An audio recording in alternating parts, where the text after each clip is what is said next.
Yep. Inside, I want to kill myself. We are on an 0-7 run over the last 2 days. After tonight was just complete bullshit. So that's how I'm going to start off this show. Horrible Sunday, 1-5. I don't even know what to tell you about that. I just don't want to do this anymore. I have never seen anything like this, man. With the slump continuing, 2 straight losses, not a good day at all. 0-4. I just have not had a good season, man. What kind of slump that I'm on? The slump continues. I've reached a new peak, actually. With I'm gonna burn my Bruins hat, man. I don't know what is going on with the Bruins. March 8th, is that what it is? I don't even know. It's March 9th, I think. Who even knows, man? I don't know what day it is anymore. I don't even know what day it is anymore, man. Back with you after the worst day that I could possibly have. Back with you, as I always am. Until I die, at least. 0-2 yesterday, and yesterday did not go well for me. 0-5. The worst month that I've ever had in my 18 years doing this. I don't know what to even tell you about this anymore. Broke the slump yesterday as the slump just continues. The slump continues. Somebody fucking kill me, please. I don't even know what I should do at this point other than potentially end it all. Yeah, that's how I feel right now, obviously. I don't even want to talk about any of this fucking shit. Fuck all of this. Red Sox, they have to get your fucking hopes up, even though if they just lost the first game, no, we wouldn't get our hopes up. Be like, yeah, we knew they were going to lose the series, whatever. Fuck it all. The traitor, Cam Schittler, destroyed the Red Sox yesterday. The Red Sox couldn't do anything offensively. My play that I gave out pushed, so we had an 0-0 day. It was looking good. It was 0-0 into the bottom of the 4th inning, and then it unraveled as Early just lost his way, and there was a bad fielding mistake by the Red Sox as well, an unearned run, and it just totally unraveled. Every single run in the game was scored in the bottom of the 4th. No other runs were scored. If you had gone into that game telling me the Yankees were only going to score in 1 inning in the entire game, I would have said, hey, that means the Red Sox are probably going to win this game, and it means that we're probably going to get both the first 5 inning under and the full game under. But no, the first 5 inning under pushed. The full game under would have been a winner if you took it. This is fucking bullshit. Fuck the Yankees. They better fucking lose, man. That's all I got to say about that. And then to compile everything, my affiliate on Twitter basically got nuked by the new censorship regime, and I lost my blue check as well, even though I'm still paying for my own blue check as well into January. So whatever Twitter is doing, it's fucking illegal, dude. It's such fucking bullshit. Just because you can't, you know exactly what it is that you can't say on Twitter. You cannot question certain things. I'm probably going to get this channel nuked for saying it. Let's talk about today. I'm not going to have any plays today.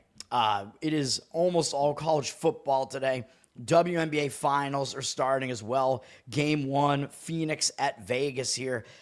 Vegas is a bit public, and they're down from 3.5 to 3 here, which kind of surprises me. I thought Vegas would be somewhere more in the ballpark of like a 4.5 point favorite here, because they're the better team. I don't know how much you really get for home court in WNBA in the finals. It's probably still not a lot. It's probably like maybe 2 points at most. So the odds makers still are saying Vegas is the better team.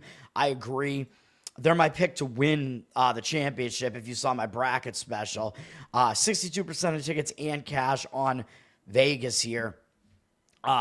Money also potentially coming in on the under a little bit for what it's worth. 73% of tickets on the over, and only 59% of the cash on the over. In a finals game 1 like this, where the teams are a little bit rested, I think you do kind of expect a bit of a feeling out process. I think you kind of expect some low scoring, at least maybe early in the game, and more intense defense, and maybe the offense, kind of a little bit shaky. Not shaky, but the offense has to get going again after some days off and whatever. So I would not really disagree with an under in the game, either first 5 inning or full game. And I somewhat lean to the Vegas side in this game as well, because I think that even though it looks like the public is on Vegas, I would think that the public would kind of be giving Phoenix more credit because they just beat Minnesota, man. So they beat the best team in the league. They knocked them out. But if you remember what happened, Minnesota was up 20 at home in game 2 and about to go up 2-0 in that series, which pretty much would have been the end of that series. Minnesota would have won, most likely, if they were up 2-0. But instead, Phoenix had a historic comeback, won that game in overtime. I thought Minnesota would bounce back in the next game, but it was on the road. They didn't, and then Minnesota lost their best player, Collier, MVP, or not MVP, because Wilson was MVP on Vegas. Hey, there you go. They have the MVP here. But Collier was the favorite to win the MVP for quite a while. She got hurt, so Minnesota had to finish the series without her. So some things happened that make that series win for Phoenix look a little bit less credible, even though, yes, Phoenix is good. I still think Vegas is the better team. People will give Vegas less credit for having to go 5 games against the Indiana Fever, who are without Caitlin Clark and Sophie Cunningham, and they were the 6th seed in the playoffs. Phoenix is the 4. Vegas is the 2. So I think people will give Phoenix more credit, I would imagine, for beating the 1 seed. Vegas struggling against the 6th seed with like a really thin roster. So Vegas is the team that looked worse in the series coming into this. So that kind of makes me think that Vegas is going to come in with some focus and step it up. Vegas is also more used to being here. They've made some deep runs in the playoffs. I think they won the championship a couple of years ago, too, so they're used to it. So I would lean to Vegas in that game.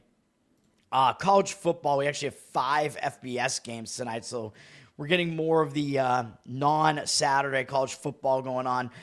Next week, I believe we're going to have Wednesday college football starting, and then the following week, I think we start getting the Tuesday action, so things are going to get a little bit crazy, and then we're going to get NBA and NHL into the mix, so that is one of the crazier times of the year. I'm going to have to not talk about like every game on the slate anymore. I get too autistic about baseball, so in baseball, playoffs are still happening too.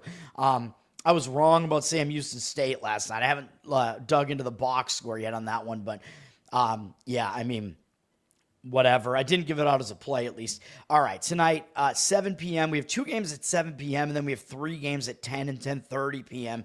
Eastern. So we get the early slate on the East Coast, and then we get the late night degenerate hours with 3 more games. Western Kentucky at Delaware in this Conference USA matchup, as Delaware's moved up to FBS this year, and they are now in Conference USA. This is on CBS Sports. It may be a weird spot for Western Kentucky just because they usually don't play in Delaware. Like, this is probably going to be the first time maybe that they've ever had to play there. I mean, I don't know, because Delaware has been in the FCS up until this year, so it's not a familiar venue for Western Kentucky to have to go to. Looking at the records here, I mean, Western Kentucky's 4-1, Delaware's 3-1, so both teams have played pretty well so far. Western Kentucky is still the better team, but the odds makers are telling you not by much. And I think Western Kentucky is going to get some of the public play in this game because it's a Friday. There's not a whole lot going on, so the public is going to want to bet something on a Friday night, so they're going to bet some of these college football games, and none of them really have like huge name teams in them. But the public, they know Western Kentucky. They see Western Kentucky with high-flying, passing attacks for the most part over the recent years. They see them getting into bowls like every year. They're going to want to play the Western Kentucky side here, especially getting them as an underdog. 63% of tickets are on them, but 63% of the cash on Delaware. And Delaware's moved up from 1 to 2.5, headed towards the 3. So if you do like Delaware, I think you got to get it at 2.5. Don't lay the full 3 if you can help it, because 3 is a key number in football, obviously. It is the exact field goal. Or you could start looking maybe to Delaware money line. I wouldn't disagree with the Delaware side. Delaware is coming out of a bye, so they did have a bye, so they have extra rest for this. And because this is an isolated CBS Sports game, I think they will show up for it, whereas normally when a team goes into a bye like Delaware did, and they had that big overtime upset win over UConn, and then they followed it up with a road, I believe, upset win at Florida International. Yeah, 5.5-point upset there. So they pulled off 2 straight upsets going into the bye. Normally, I would say that bye tends to be a little bit of a disruptor. Like, you don't want to go into the bye on a good note like that usually, because what do you have to fix? You don't have anything to fix. So I don't think the bye is necessarily as helpful as it could be for Delaware here, although they do have extra time to prepare for this. But I do think they will show up again, because this is going to be their first game like this, man. Since they move it up to FBS, they get this isolated, basically like Friday night game that's nationally televised. It's a huge deal for Delaware. So I think they will show up for it for that reason. Western Kentucky did play last week. They played a very lackluster game, I would say, against Missouri State. So Western Kentucky may actually have more reason to show up here as well, but they are playing a third road game in 4 weeks, I believe, which is pretty difficult as well. Actually, in 5 weeks, excuse me. They did have a bye after the Toledo game.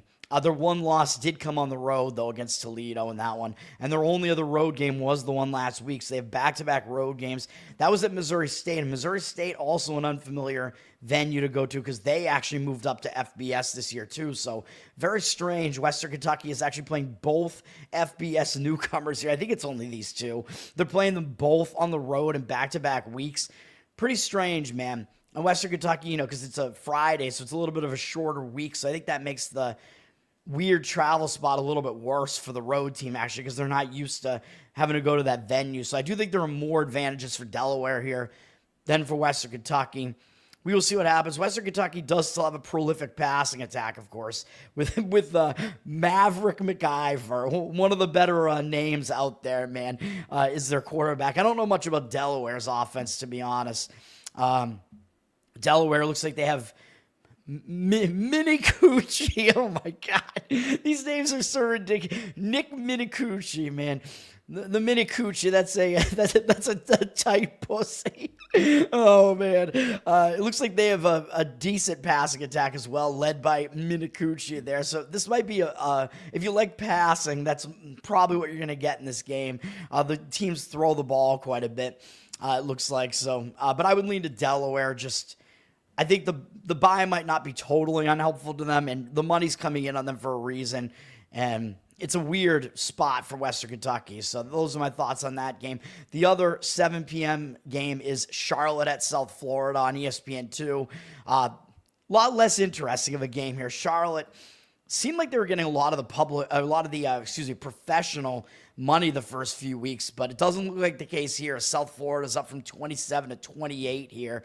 And, of course, my ad block has to freak me out. I'm like, what the fuck is this tab coming up? Ad block. When it updates, it brings up a new tab. I got to see if the settings can be changed for that because it fucking startles me every time. It startles me. But, yeah, in this game, South Florida's up to a 28-point favorite, 58% of tickets, 85% of the cash. So the money looks like it is actually laying the huge price with South Florida here. Charlotte, I mean, they really have not done anything so far. They have not been impressive at all. Their only win is against FCS Monmouth, and I know Monmouth has been somewhat competitive recently in some of these games against FBS teams. I think they're not a terrible FCS team, but Charlotte, I mean, their FBS games are all losses, and they're to App State, North Carolina, and Rice. So the best team they've played is North Carolina. That's not impressive, man. And they did already play this game against Rice at home on one of those isolated games on a Thursday, and that still didn't even help them. But they are coming out of a bye, so the fact they went into a bye on a bad note, maybe that'll help them fix some things. They've had a lot of time off to prepare for this, and they're probably going to try to show up at least because, South Florida's made a name for themselves this year with a couple of big wins. They beat Boise State in the opening game. Then they beat Florida, pulled off a huge upset there, lost to Miami, no shame in that, and then they beat South Carolina State, but absolutely destroyed them. An FCS team in South Carolina State. South Carolina State, by the way, the same team that outgained South Carolina in a game this year. South Florida actually completely destroyed them. So very interesting that South Florida might actually be better than South Carolina, although you don't want to do that transitive thing, but it's still fairly ridiculous that the disparity between those two games. South Florida did outgain them by 200 yards. South Florida also went into a bye after that, but they went into a bye on a positive note. So I talk about that. Going into a bye on a positive note tends to be worse because you don't really have anything to fix. You've been playing well. And South Florida's already played some of these isolated games as well. Like they had that huge game to open the season on a Thursday night against Boise. So they're the team they're kind of more used to this, so I think that also means it matters less to them. And they do have North Texas up next, which is a pretty big game because North Texas is a better team in this conference. I think these are all conference matchups here, but North Texas has been playing really well, so that is a big matchup for South Florida coming up next. So if I was going to play this game, I would actually probably lean to taking the points with Charlotte, getting the 4 touchdowns in this game, the 28 points. I think the bye came at a better time for them than it came for South Florida. They have 2 additional days off from what South Florida has. Not that that really matters when it's on top of a bye, but it is still something at least. South Florida has played the way more difficult schedule, though, obviously. They played Boise, Florida, and Miami, so all 3 of those teams are better than any team Charlotte has played so far. So Charlotte looking very bad against weak competition, so I wouldn't want to do it.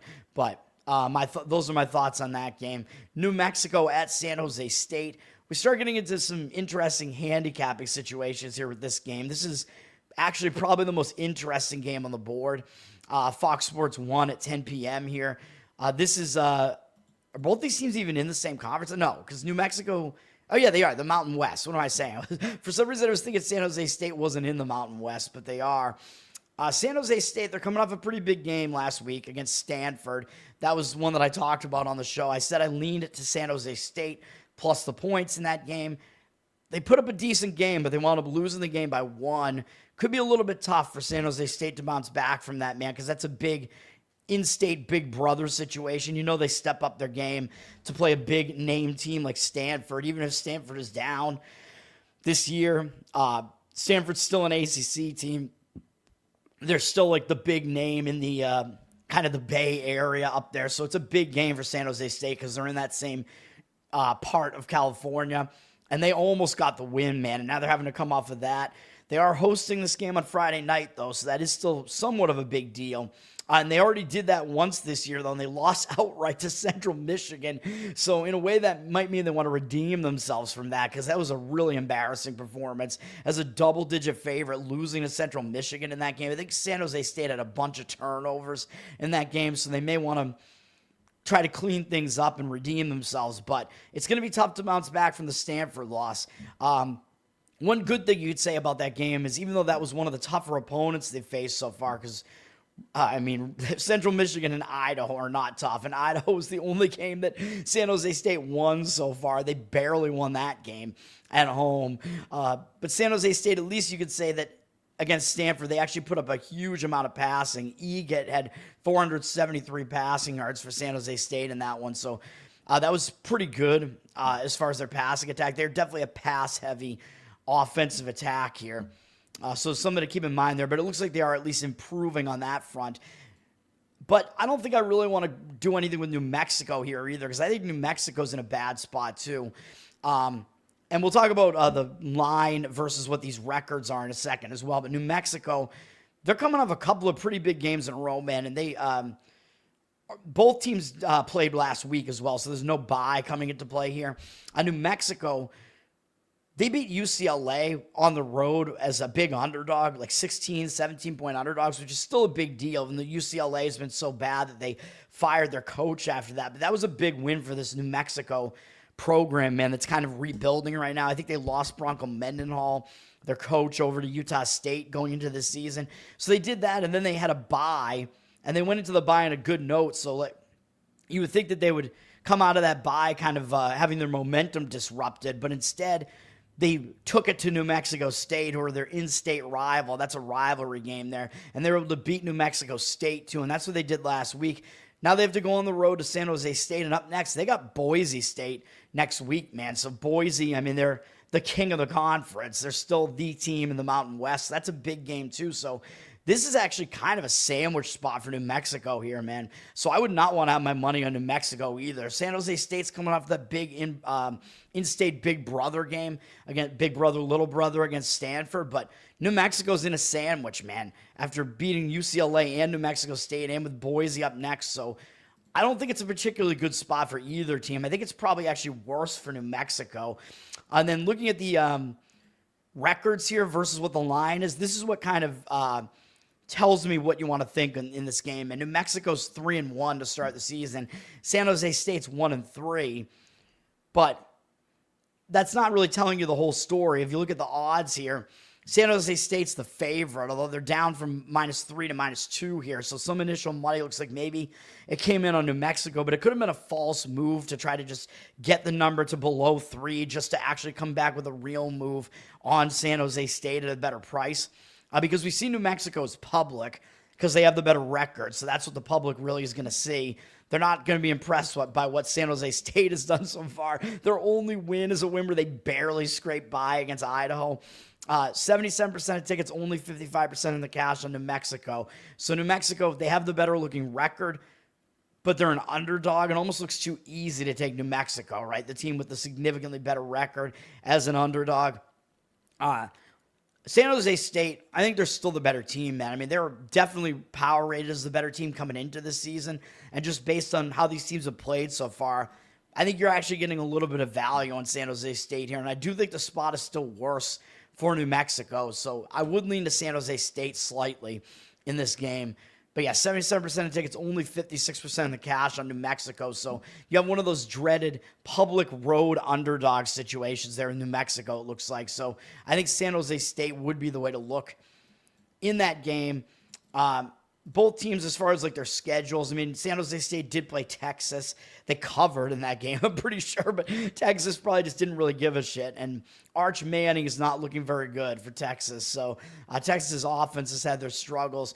New Mexico, as far as their schedule, I mean, they've not played a difficult schedule. They played Michigan. That was their one big game, and it was against a new quarterback there from Michigan. Michigan didn't do particularly well in that game, so I don't think we could really be impressed by either of these teams, man. And then New Mexico barely beat FCS Idaho State in their other home game there against an FCS team, so neither team has an impressive resume so far. I think San Jose State has played the more difficult schedule because they did face Stanford and Texas in there, so I think that's actually probably a little bit more difficult. Those two teams, I think, are better than the combination of Michigan and UCLA.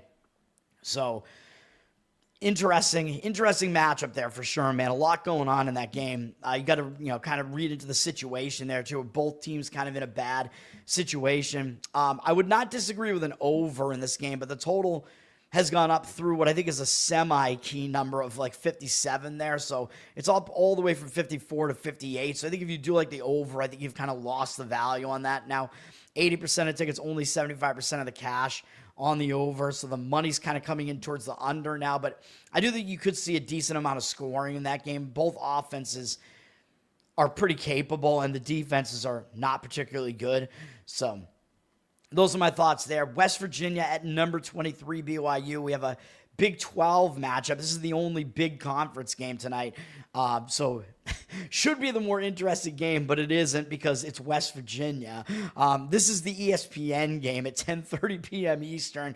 BYU is coming off of a game against Colorado where they were able to win in a game that should have been a big game for Colorado, and Colorado did step it up, although they lost the game. Colorado trying to get some of that Alamo Bowl revenge there.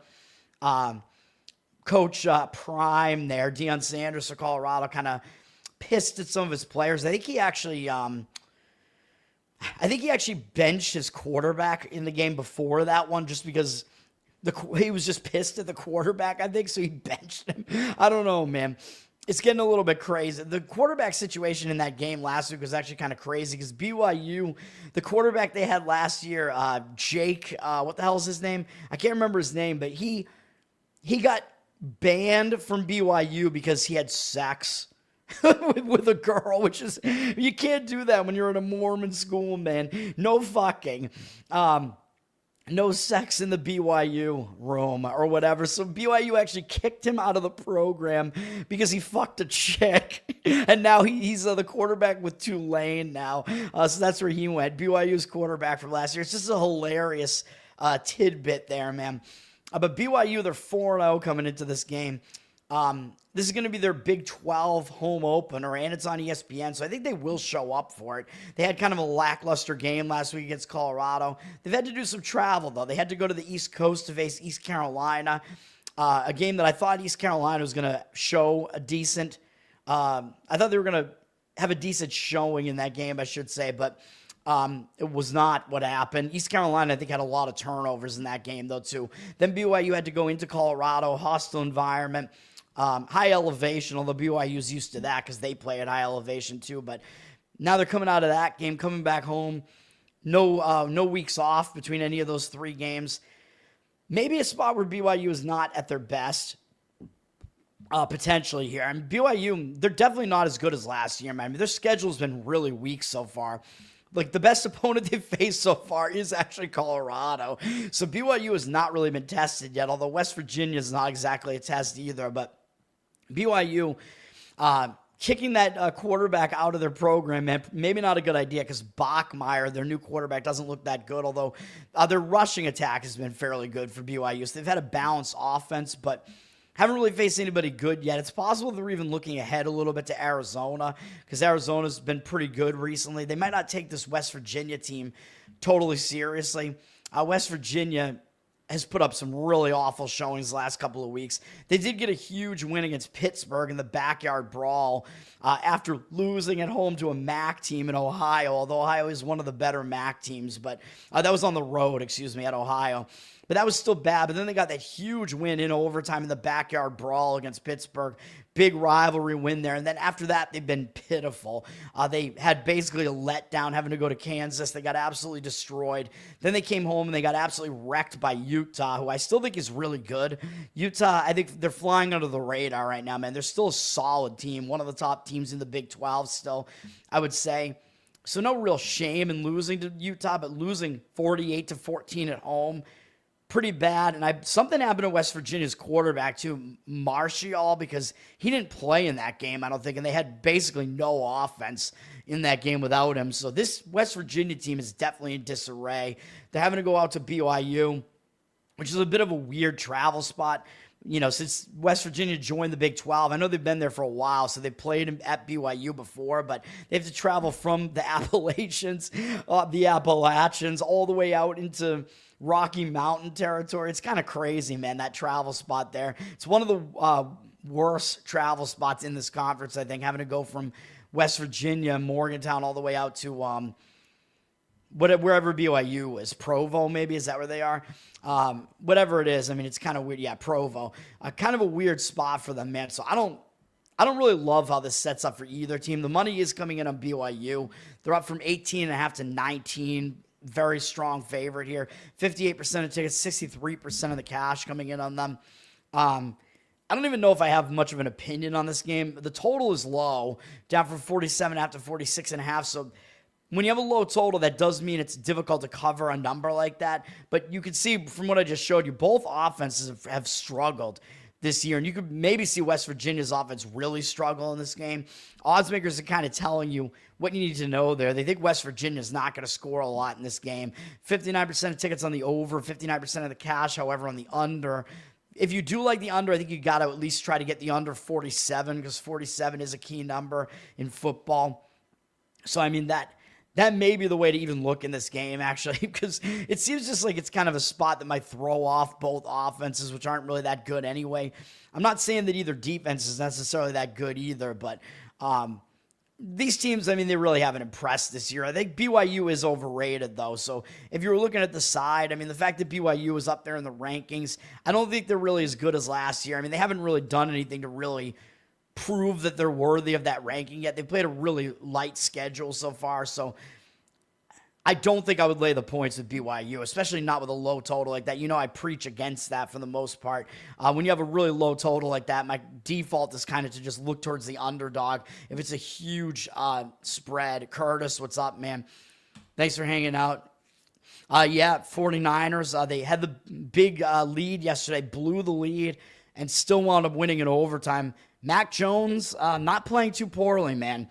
I told you guys that the line was just way too high on the Rams. I pointed that out on the show yesterday. I'm kind of pissed I didn't give it out as a play on the 49ers plus the 9 points or whatever. I think it was down to 8 when the game kicked off, but anything over a touchdown was just, that was just way too big of a number. I did not take the Rams as Survivor, by the way, so I'm still alive. I was considering doing it, but I was like, yeah, these Thursday night games are weird. It's a divisional matchup. I didn't really want to do it. San Francisco, I mean, they're a fairly decent team, man, even with all the injuries that they have going on there. I mean, they could still compete Didn't expect them to actually win the game outright, but they did. So yeah, interesting. So I'm still undefeated in my spread leans in Thursday. It's crazy, dude. Thursday night.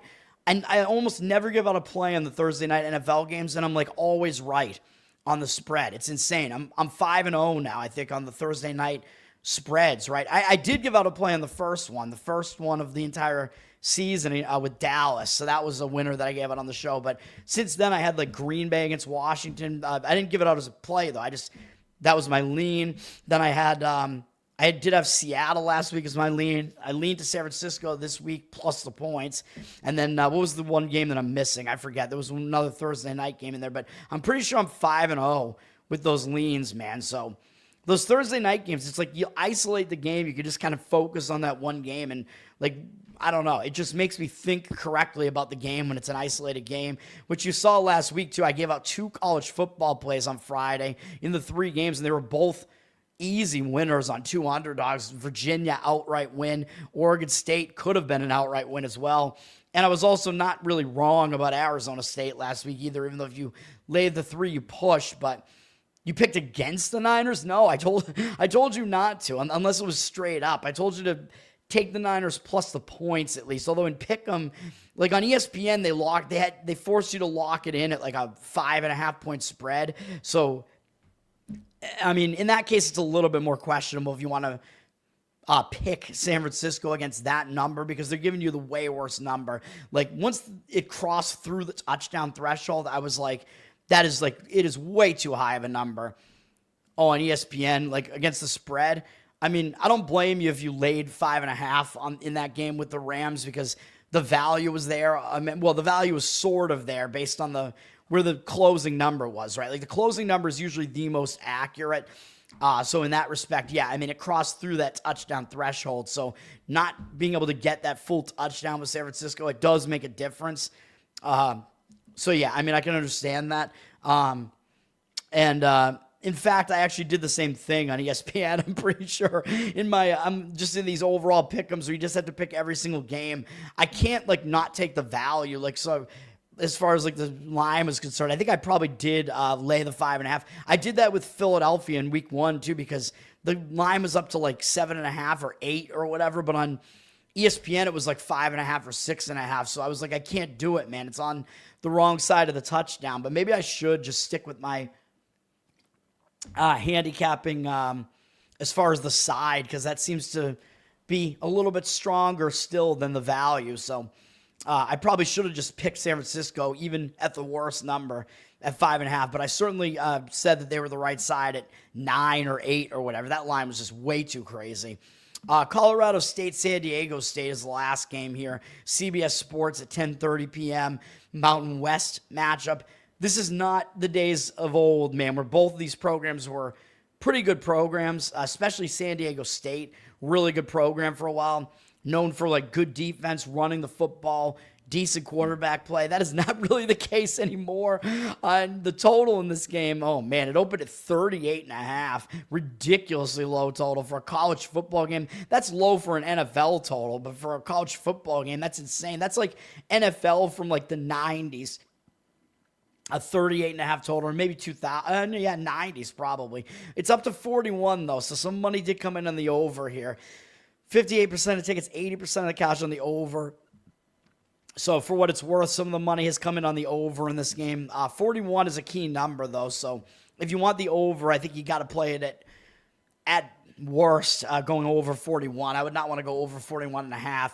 85% of tickets, only 76% of the cash on San Diego State. So they're a public favorite here. They're sitting at 6.5. Usually that's a bit of an indicator, man, when the favorite's sitting at 6.5 and the number has not actually moved to 7.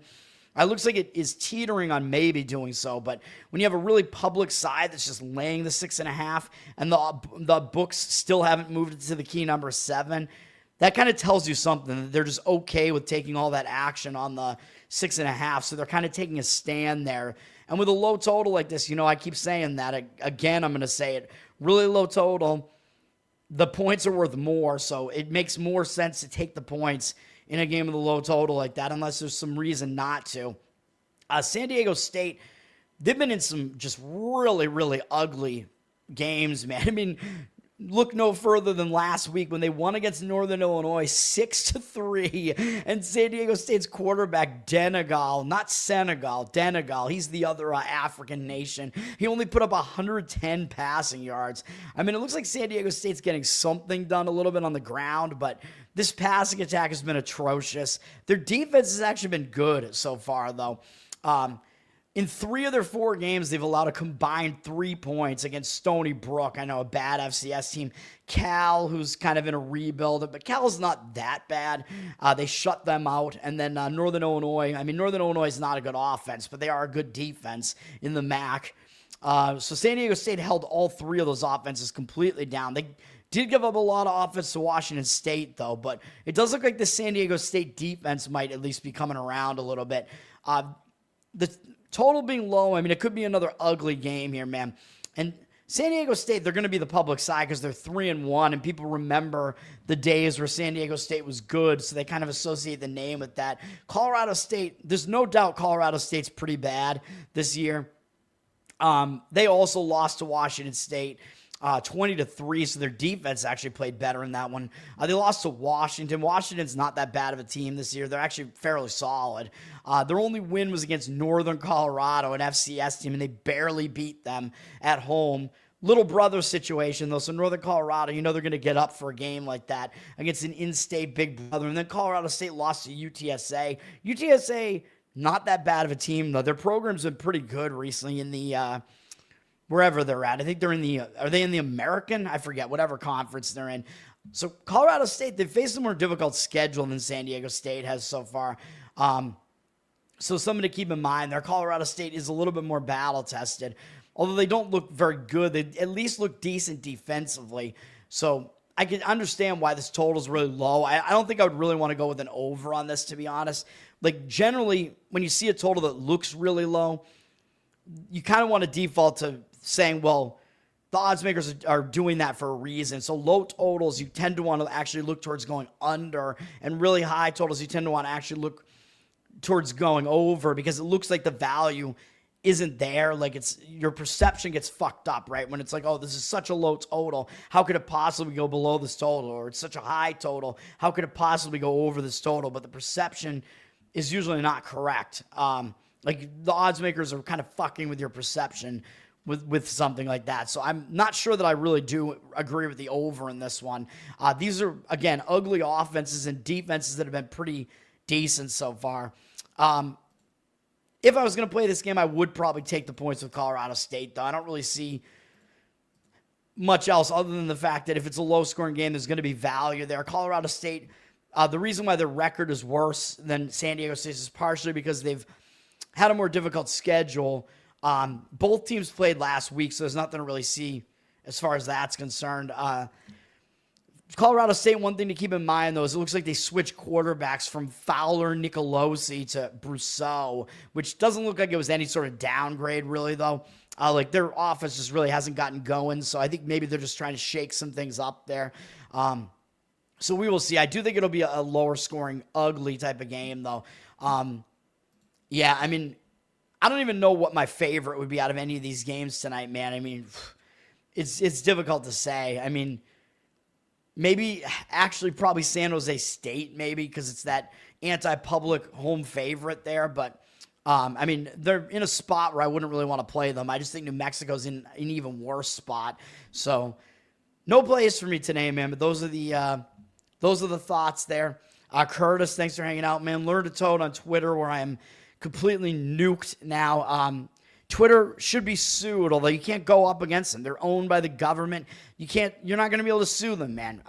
Even though it's essentially a violation of the Constitution, not allowing your speech to get out there. It's completely ridiculous. Total bullshit. Learn to Toad on Instagram, where I do betting content, so I won't have any content there today because I don't have any plays. Not happy about anything right now. Like, subscribe to the channel here, man. Better Off Dead. It helps me out. Let's try to blow this thing up, man, because this is really all I got at this point is my betting analysis here. Hopefully it's entertaining for people. I mean, might want to switch up the format a bit here. I'm on audio as well, so you can listen there. That helps me as well. Spotify, Apple. Yeah. Reviews help me out there as well. Covered in Uke is my ukulele project on YouTube, and then patreon.com/learnitode.